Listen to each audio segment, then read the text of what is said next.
Lorsque l'ONAC France, c'est-à-dire les homologues de l'Institut, nous ont contactés en nous proposant de rendre visite au mémorial de Dossin, nous avons décidé de les accueillir et d'encadrer leurs élèves avec grand plaisir, de façon à ce qu'ils en recueillent le maximum d'informations et le maximum d'enseignements.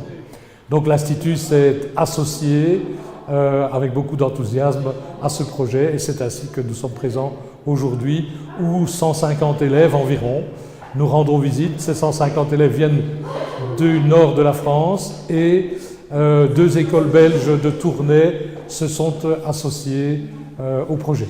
Historiquement parlant, la région dans laquelle ils résident faisait partie de la région administrative rattachée à la Belgique.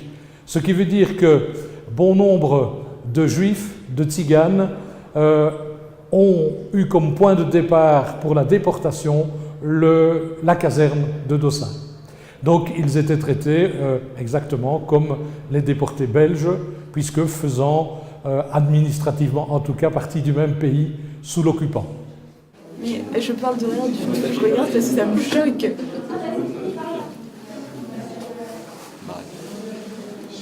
Bah, je sais pas, de se dire que tous ces gens-là, ils avaient leur identité, ils sont tous morts, disparus et plus personne n'a pensé à eux après ça.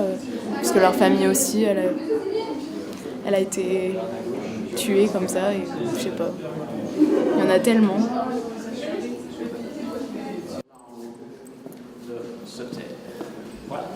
Bien, bonjour à tous, merci d'avoir fait le déplacement pour cette journée de commémoration, pour ce 70e anniversaire du départ du convoi Z. Alors, ce convoi Z est parti donc il y a 70 ans. Il reste aujourd'hui trois témoins sur les 351 personnes qui ont quitté la caserne de Saint il y a 70 ans.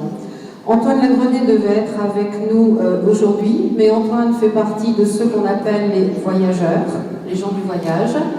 Il vit en caravane et hier, il a été chassé de l'endroit où il était avec d'autres et ce matin, il est en train de chercher un autre endroit pour poser sa caravane. Donc voilà, il reste 3 témoins, dont 2 témoins essentiels dont nous avons pu recueillir le témoignage et vraiment l'utiliser et avoir une histoire du convoi Z, mais qui ne soit pas seulement l'histoire de la répression, l'histoire des institutions allemandes, françaises. La devise de l'ONAC, c'est mémoire et solidarité. Alors, solidarité, c'est-à-dire que nous aidons effectivement nos nombreux ressortissants dans la difficulté, et puis un travail de mémoire, c'est-à-dire que nous essayons de faire connaître aux générations les plus jeunes les combats dans lesquels un certain nombre de Français ont eu à participer, les combats dont certains Français ont eu à subir les conséquences, notamment on peut citer effectivement toute la population juive et tzigane que nous suivons également. Oui, il y en a plein. Les visages, ils expriment un sentiment, on ressent ce qu'ils ont ressenti. Pour qu'on comprenne mieux ce qui s'est passé. Ce qui s'est passé. C'est bien qu'il y a eu beaucoup de morts. On a l'image du nom. Ça se dit pas. Oui, tu peux, vas-y. Non, quand ils nous parlaient en nombre et tout, on ne voyait pas ce que ça représentait. Maintenant, ça va, on voit. Ouais, maintenant avec les photos, on voit. On remarque que chaque conflit est différent. À chaque fois, on voit qu'il y a des conflits qui ont une histoire différente. Oui.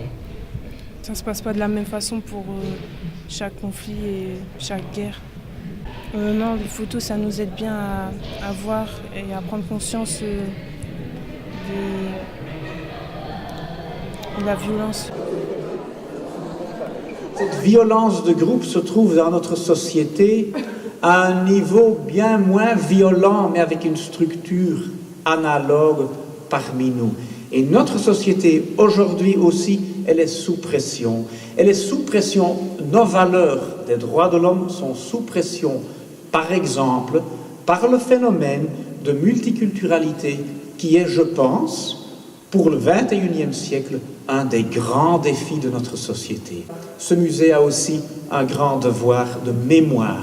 C'est une cérémonie qu'on fait aujourd'hui, une cérémonie dans laquelle on va porter des gerbes, des bougies. Et qu'est-ce qu'on fait? En nommant les mots, ces gens qui ont été tués dans des conditions indicibles, avec leur identité qui a été éradée, biffée. C'était même pas des numéros quand ils arrivaient, parce que les gens qui ont été sélectionnés pour les chambres à gâches ne recevaient même plus de numéros. Le dernier numéro qu'ils ont eu, ici c'était à la caserne d'Ossin, le transport Z c'était du numéro 1 à je ne sais pas combien. Ils avaient encore un numéro quand ils partaient, mais quand ils arrivaient, quand ils sont sélectionnés pour l'extermination, ils ne reçoivent même pas de numéro.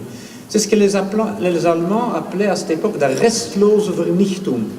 En restaurant leur identité, on va contrecarrer la restlose Vernichtung.